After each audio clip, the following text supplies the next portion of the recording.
আসসালামু আলাইকুম দর্শক এবং যারা সম্প্রতি ভারতে যাওয়ার জন্য ভিসার আবেদন করেছেন বা করার কথা ভাবছেন তাদের জন্য আজকের এই আলোচনাটি অত্যন্ত গুরুত্বপূর্ণ। বিশেষ করে যারা ঢাকার যমুনা ফিউচার পার্কে অবস্থিত ভারতীয় ভিসা সেন্টারে নিজেদের পাসপোর্ট এবং প্রয়োজনীয় কাগজপত্র জমা দিতে যাবেন, তাদের জন্য কিছু বাস্তব অভিজ্ঞতা এবং সতর্কবার্তা শেয়ার করা হচ্ছে। বর্তমান সময়ে ভারতীয় ভিসার স্লট পাওয়া কতটা কঠিন এবং ব্যয়বহুল তা আপনারা সবাই জানেন। তাই এত কষ্ট করে একটি স্লট পাওয়ার পর সামান্য ভুলের জন্য বা প্রস্তুতির অভাবে যেন আপনার ভিসা আবেদনটি বাতিল না হয়ে যায়, সেই বিষয়ে সবাইকে সচেতন হতে হবে। প্রথমেই আসি যমুনা ফিউচার পার্কের ভিসা সেন্টারের ভেতরের বর্তমান পরিবেশ এবং ভিড় সম্পর্কে। আপনারা যারা সেখানে যাবেন তারা অবশ্যই সম্পূর্ণ শারীরিক এবং মানসিক প্রস্তুতি নিয়ে যাবেন, কারণ বর্তমানে ভিসা সেন্টারে মানুষের উপচে পড়া ভিড় লক্ষ্য করা যাচ্ছে। অবস্থা এতটাই ভয়াবহ যে ভেতরে প্রবেশ করার পর বসার জন্য সামান্যতম জায়গাও পাওয়া যায় না। সম্প্রতি গত 16 তারিখে একজন আবেদনকারী ডাবল এন্ট্রি ভিসার জন্য পাসপোর্ট জমা দিতে গিয়েছিলেন।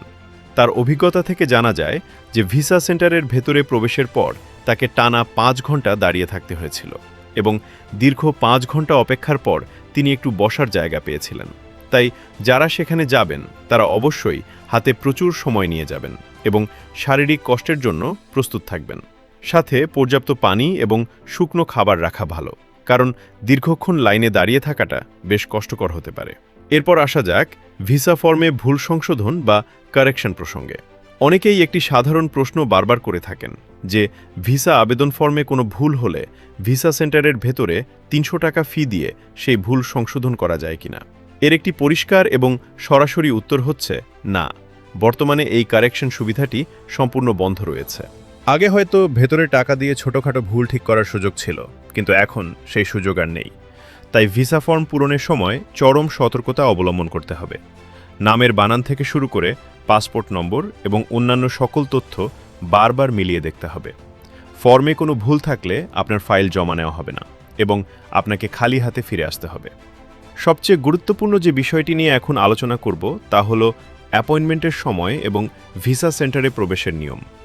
অনেকেই মনে করেন যে জ্যামের কারণে বা অন্য কোনো কারণে সামান্য দেরি হলে হয়তো ভেতরে ঢুকতে দেওয়া হবে। কেউ কেউ হয়তো বলবেন যে তারা গত পরশু বা কয়েকদিন আগে দেরি করে গিয়েও ভেতরে প্রবেশ করতে পেরেছেন এবং ফাইল জমা দিতে পেরেছেন। কিন্তু এই ধরনের কথায় উৎসাহ দেওয়া বা এই ধরনের ভাগ্যনির্ভর কথার উপর ভিত্তি করে ঝুঁকি নেওয়া কোনোভাবেই উচিত নয়। ভিসা সেন্টারের বর্তমান নিয়ম অত্যন্ত কড়াকড়ি। আপনার অ্যাপয়েন্টমেন্টের যে সময় দেওয়া আছে তার 1 মিনিট পরে গেলেও অনেক সময় ভেতরে ঢুকতে দেওয়া হয় না। যারা দেরি করে গিয়েও ঢুকতে পেরেছেন তারা হয়তো নিতান্তই ভাগ্যগুণে বা সেখানকার কর্মকর্তাদের বিশেষ বিবেচনায় সুযোগ পেয়েছেন। কিন্তু মনে রাখবেন, নিয়ম সবার জন্য সমান এবং সেখানকার কর্মকর্তাদের মন মেজাজের উপর নির্ভর করে তারা কবে কোন দিন কার উপর সদয় হবেন। একবার যদি তারা আপনাকে না বলে দেন তবে কোনোভাবেই আর হ্যাঁ বলানো সম্ভব নয়।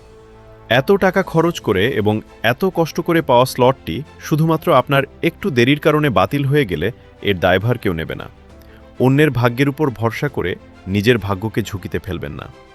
ব্যতিক্রমী কোনো ঘটনা যেটা ভাগ্যগুণে হয়ে যায় সেটা নিয়ে বেশি আলোচনা না করাই ভালো, কারণ আপনার ভাগ্য ভালো শুনে ওই একই লাইন ফলো করলে অন্যের ভাগ্য খারাপ হতে পারে।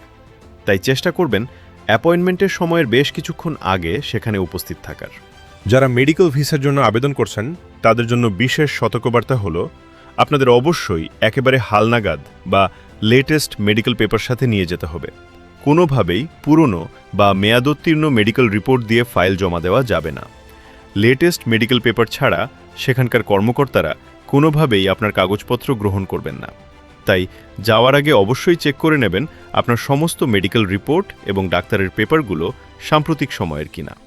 পরিশেষে একটি কথাই বলার আছে যে আমরা অনেক সময় এমন কিছু ব্যতিক্রমী ঘটনা বা অভিজ্ঞতার কথা শুনি যা শুনে অনেকেই নিয়ম ভাঙতে উৎসাহিত হন, কিন্তু নিয়ম মেনে চলাই হচ্ছে সবচেয়ে নিরাপদ পথ।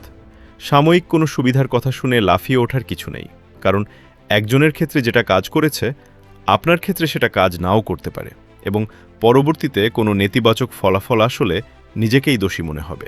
তাই সমস্ত কাগজপত্র সঠিক রাখুন, সময়ের আগে ভিসা সেন্টারে পৌঁছান এবং ধৈর্য ধরে নিয়ম মেনে আপনার ফাইল জমা দিন। আপনাদের সবার ভিসা প্রক্রিয়াটি যেন সুষ্ঠুভাবে সম্পন্ন হয় সেই কামনাই করছি।